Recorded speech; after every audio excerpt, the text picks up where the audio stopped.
बहुत सारे लोगों का सवाल था कि जब भी मैं कहानी सुनाता हूँ बार बार सुप्रीम कोर्ट के इस रूलिंग का हवाला देता हूँ, शत्रुघ्न चौहान केस, उसकी वजह से ये हुआ वो हुआ है, लेकिन ये शत्रुघ्न चौहान केस है क्या, कैसे इस एक केस के बारे में इतना जिक्र हो रहा है, इसकी कहानी क्या है? मुझे लगता है ये जानना बहुत ज़रूरी है। और कहानी अपने आप में सिस्टम को लेकर हमारी आंखें खोलने वाला है। बात 90 की है, बात यूपी की है, बात बनारस के आसपास की है। वहां पे सुरेश चौहान और रामजी चौहान, ये दो लोग थे। किसी से दुश्मनी चल रही थी, तो उस दुश्मनी के चक्कर में दोनों एक तरफ से हमला वमला करते थे। इसी दुश्मनी के खातिर सुरेश और रामजी ने एक ही परिवार के 5 लोगों का कत्ल कर दिया। 5 लोगों का कत्ल करने के बाद ये पकड़े गए। उसके बाद मुकदमा शुरू होता है। कई साल के बाद लोअर कोर्ट में ये मामला अपने अंतिम चरण में पहुंचता है और 9 दिसंबर 1997 को जो बनारस में लोअर कोर्ट थी वो अपना फैसला सुनाती है और 5 लोगों के कत्ल के इल्ज़ाम में सुरेश चौहान और रामजी चौहान, इन दोनों को सजाए मौत देती है बनारस की निचली अदालत। इस फैसले को सुरेश और रामजी हाई कोर्ट में चैलेंज करते हैं, इलाहाबाद हाई कोर्ट पहुंचते हैं और करीब 3 साल के बाद 1997 में लोअर कोर्ट ने फांसी की सजा दी।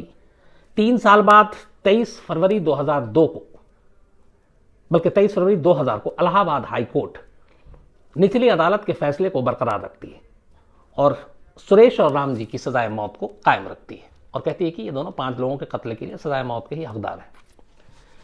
अब इनके पास एक आखिरी रास्ता बचा सुप्रीम कोर्ट जाने का। ये दोनों सुप्रीम कोर्ट पहुंचते हैं और सुप्रीम कोर्ट में इलाहाबाद हाई कोर्ट के फैसले को चैलेंज करते हैं। करीब साल भर के बाद 2 मार्च 2001 को सुप्रीम कोर्ट इन दोनों की अर्जियों को खारिज कर देती है और कहती है कि 5 लोगों के कत्ल के लिए इनके साथ कोई रहम नहीं होनी चाहिए, तो इनकी मौत की सजा बरकरार रहे। तो 1997 में लोअर कोर्ट ने फैसला सुनाया और फांसी की सजा दे दी। 3 साल के बाद इलाहाबाद हाई कोर्ट ने उस फांसी की सजा के फैसले को बरकरार रखा। उसके 1 साल के बाद सुप्रीम कोर्ट ने भी इन दोनों की फांसी की सजा को बरकरार रखा। तो कायदे से अगर आप जजमेंट का पीरियड देखें तो 97 में लोअर कोर्ट, 3 साल बाद 2000 में हाई कोर्ट और 2001 में सुप्रीम कोर्ट, मतलब कुल मिलाकर 97 से 2001 तक 4 साल में सारी चीजें पूरी हो गई। एक केस खत्म हो गया, फैसले आ गए। अब यहां के बाद आगे की कार्रवाई शुरू होनी चाहिए थी, लेकिन इस केस ने कैसे फांसी के कानून को बदला, असली खेल यहीं से शुरू होता है। 2 मार्च 2001 को सुप्रीम कोर्ट इनके फैसले को खारिज करती है और इनकी सजाए मौत बरकरार रखती है। इसके बाद जब सुप्रीम कोर्ट से ये खारिज हो जाता है तो वहां पे ये उल्टा हुआ जो आजकल आप देख रहे हैं कि पहले रिव्यू पिटीशन, फिर मर्सी पिटीशन, क्यूरेटिव पिटीशन, ये सब। तो जब सुप्रीम कोर्ट ने 2 मार्च 2001 को इनकी डेथ पेनल्टी को बरकरार रखा, उस फैसले के करीब एक जो है उसी महीने, मतलब उसके 7 दिन के बाद 2 मार्च को यह फैसला आया। 9 मार्च को एक सुरेश जो है वो प्रेसिडेंट के पास मर्सी पिटीशन भेज देता है और उसके 20 दिन के बाद 29 मार्च को, बल्कि 29 अप्रैल को दूसरा जो है राम जी, वो भी मर्सी पिटीशन दया याचिका भेज देता है। मतलब सुप्रीम कोर्ट ने जैसे इन दोनों की मौत की सजा बरकरार रखी, उसके अगले 2 महीने के अंदर ये दोनों दया याचिका के लिए जाते हैं। लेकिन दया याचिका डायरेक्ट प्रेसिडेंट के पास नहीं जाते, चूंकि मामला यूपी का था, यूपी एक फुल फ्लेज स्टेट है, तो गवर्नर के पास भी ये राइट होता है, स्टेट के गवर्नर के पास भी। तो इन्होंने यूपी सरकार को भेजा गवर्नर के पास और कहा कि सजाए मौत ज्यादा है, इसको कम कर दिया जाए। गवर्नर के पास इन दोनों का पिटीशन पहुंचता है और उसके बाद जब ये सारी चीजें हो गई तो फिर गवर्नर इनके मर्सी पिटीशन के ऊपर सुनवाई करती है और आखिरकार जो यूपी के गवर्नर हैं वो 22 जनवरी 2002 को इन दोनों के मर्सी पिटीशन को खारिज कर देते हैं। मतलब 29 अप्रैल 2001 को तक दोनों ने ये मर्सी पिटीशन भेजी और उसके लगभग 1 साल के अंदर अंदर बल्कि 9 महीना टोटल लिया, 9 महीने में यूपी सरकार गवर्नर के जरिए सुरेश और राम जी की मर्सी पिटीशन को खारिज कर देती है और कहती है कि इनको मौत की ही सजा होगी। अब स्टेट गवर्नमेंट दया याचिका खारिज कर चुकी है। इसके बाद जब ये 22 जनवरी 2002 को खारिज हुआ, करीब करीब उसके कुछ महीने के बाद अब यूपी सरकार जो है वो सेंट्रल गवर्नमेंट को लेटर लिखती है और कहती है कि ऐसे ऐसे बनारस के जेल में 2 बंदी बंद हैं जिनका नाम है सुरेश और राम जी। इन दोनों की दया याचिका गवर्नर ने, हमारी यूपी सरकार ने खारिज कर दी है। अब ये राष्ट्रपति के लिए जाएगा, क्योंकि राष्ट्रपति के पास भी स्टेट के थ्रू जाता है, तो अब राष्ट्रपति के पास जाएगा और इनकी दया याचिका स्टेट ने रिजेक्ट कर दी है, तो राष्ट्रपति को भी रिजेक्ट कर देना चाहिए। इस रिमार्क के साथ प्रेसिडेंट को इन दोनों की दया याचिका भेज दी जाती है। अब दया याचिका भेजने के कुछ रूल होते हैं। जिसको फांसी मिली है वो दया याचिका लिखता है, स्टेट गवर्नमेंट के थ्रू भेजेगा सेंटर के पास। स्टेट गवर्नमेंट का ये फर्ज है कि जब वो प्रेसिडेंट को भेजे और अगर उसने खारिज कर दिया तो उस खारिज की वजह बताए, और साथ में जो केस से जुड़े हुए कागजात हैं, जो कोर्ट के फैसले हैं, वो फैसले की कॉपी भी आपको राष्ट्रपति के पास भेजनी पड़ेगी, ताकि राष्ट्रपति को ये पता चले कि जिस शख्स को वो माफ़ करने जा रहे हैं या जिस शख्स को वो माफ़ नहीं करने जा रहे हैं उसका जुर्म कितना संगीन है, उसने क्या किया, कोर्ट ने अपने जजमेंट में क्या कहा है और वो केस क्या था। तो ये सारी सच्चाई राष्ट्रपति के सामने आनी चाहिए और तब जाकर वो उसका फैसला करेंगे। ज़रूरी नहीं है कि हर केस जो मीडिया में हाईलाइट होता है वही, बहुत सारे ऐसे अननोन केस होते हैं जो किसी को पता नहीं होता, तो उसकी डिटेलिंग जो है वो पता होनी चाहिए। तो स्टेट यूपी गवर्नमेंट ने सेंट्रल गवर्नमेंट को इन्फॉर्म कर दिया कि इन दोनों की मर्सी पिटीशन खारिज हो गई है, अब राष्ट्रपति के पास से इनका फैसला आना है।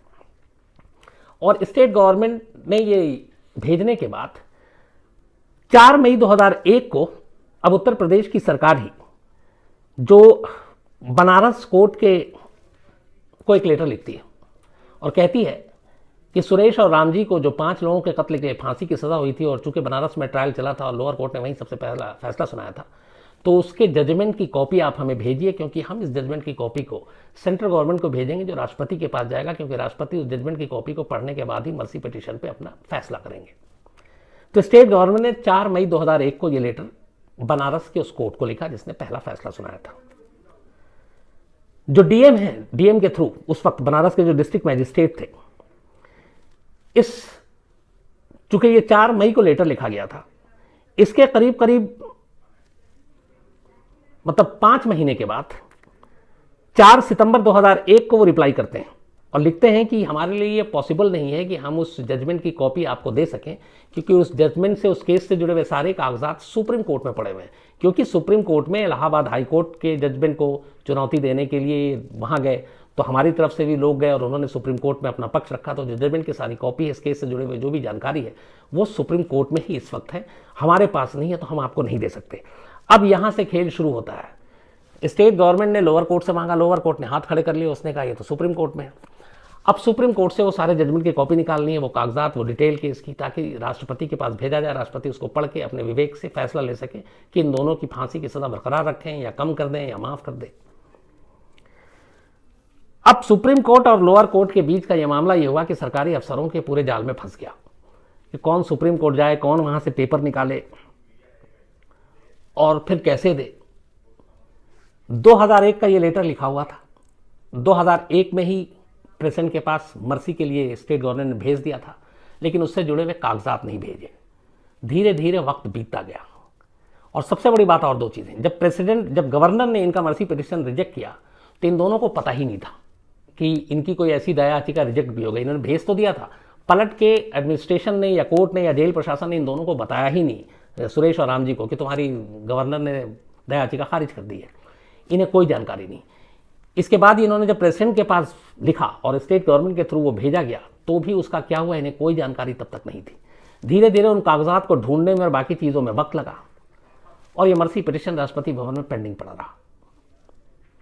8 फरवरी 2013 नसीब खुलता है। मतलब 2001 के बाद पूरे 11 साल हो चुके थे अब तक। 8 फरवरी 2013 को राष्ट्रपति भवन में कुछ दया याचिकाएं जो पेंडिंग पड़ी हुई थी उसकी फाइलें निकलती हैं। उनमें से एक फाइल सुरेश और राम जी के नाम की थी। प्रेसिडेंट उसको देखते हैं और दोनों को रिजेक्ट कर देते हैं। अब कागजात नहीं, कुछ नहीं, लोअर कोर्ट ने उधर दिया नहीं। और टाइम ये है कि फांसी की सज़ा आखिरी बार 2001 में हो चुकी है, अब 2013 आ चुका है।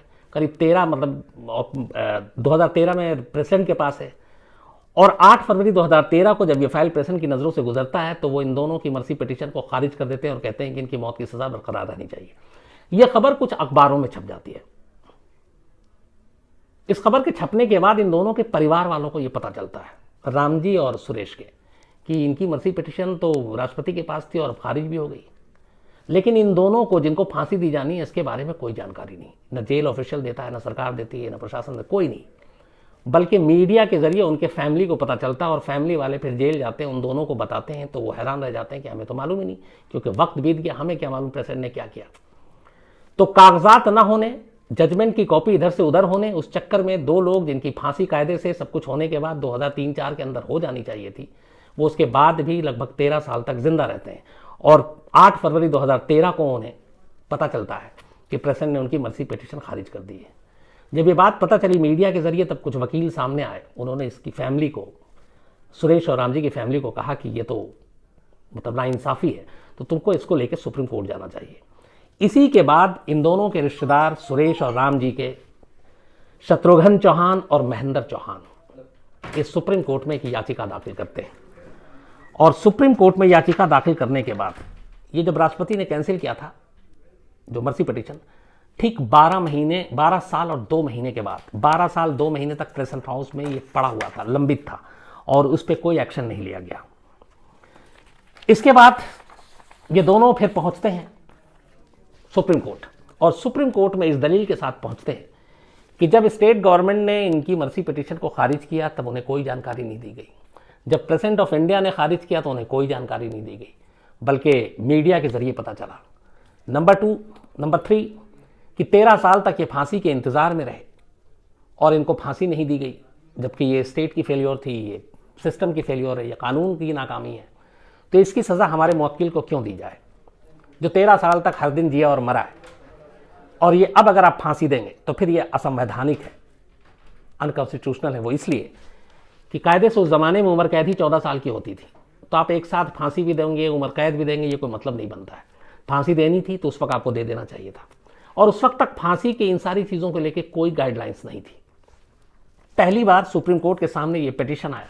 शत्रुघ्न चौहान, जो दोनों एक्यूज में से एक के रिश्तेदार थे, ये पिटीशन लेकर गए थे और उनके वकीलों ने ये दलील रखी, और 2014 में इसका फैसला आया। सुप्रीम कोर्ट ने फैसला दिया और सुप्रीम कोर्ट ने माना कि ये इनके अधिकार का उल्लंघन होगा अगर अब इन्हें फांसी दी जाए, क्योंकि 13 साल तक, 12 साल और 2 महीने तो प्रेसिडेंट के पास ही लटका रहा, इन लोगों की फांसी के ऊपर कोई फैसला नहीं हुआ। और इतने लंबे वक्त तक मर्सी पिटीशन को लटकाने का मतलब है कि जिसको फांसी दी जानी है उसके ऊपर जुल्म है।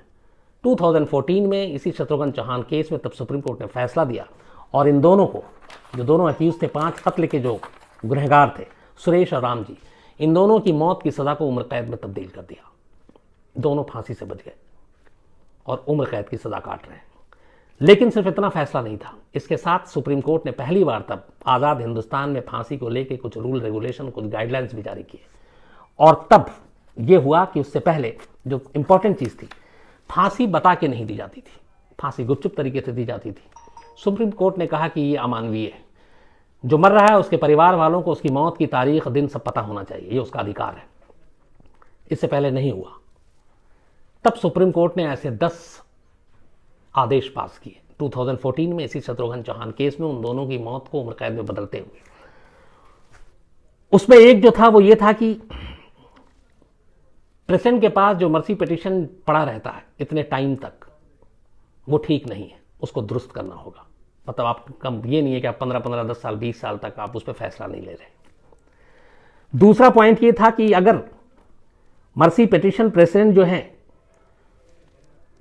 जब उसके पास भेजा जाए और जब वो खारिज हो, ये दोनों चीज़ें जो फांसी पाने वाला शख्स है उसकी जानकारी में होना चाहिए कि मेरा मर्सी पिटीशन गया है, उसका स्टेटस क्या है, मर्सी पिटीशन रिजेक्ट हुआ या उसमें कुछ कम कर दिया गया, वो उसका राइट है जानना। ये दूसरी चीज़ कही। इसके अलावा फिर इसमें यह भी कहा गया कि जब भी मर्सी पिटीशन भेजा जाए स्टेट की तरफ से, तो जिसकी मर्सी पिटीशन है उसके केस की डिटेल जानकारी, चाहे गवर्नर हो या प्रेसिडेंट हो, उन दोनों के पास भेजना होगा। उस केस के बारे में आपको, और साथ में उस जजमेंट के बारे में, पुलिस इंक्वायरी के बारे में जो कुछ हुआ, ताकि प्रेसिडेंट को क्लियर उनके सामने तस्वीर हो कि जिस शख्स की रहम की अपील पे वो सुनने जा रहे हैं, उसका फैसला करने जा रहे हैं, उसकी ज़िंदगी और मौत का, उस बंदे ने क्या किया है। तो ये पूरा केस का डिटेल आपको मर्सी पिटीशन के साथ भेजना होगा। ये सुप्रीम कोर्ट ने 2014 में एक चीज़ ये कही। इसके अलावा ये भी कहा कि अगर मर्सी पिटीशन खारिज होती है तो न सिर्फ मरने वाले को बल्कि उसके वकील, उसकी फैमिली को आपको उसकी खबर देनी होगी कि आपका ये मर्सी पिटिशन आया, हम इसको खारिज कर रहे हैं।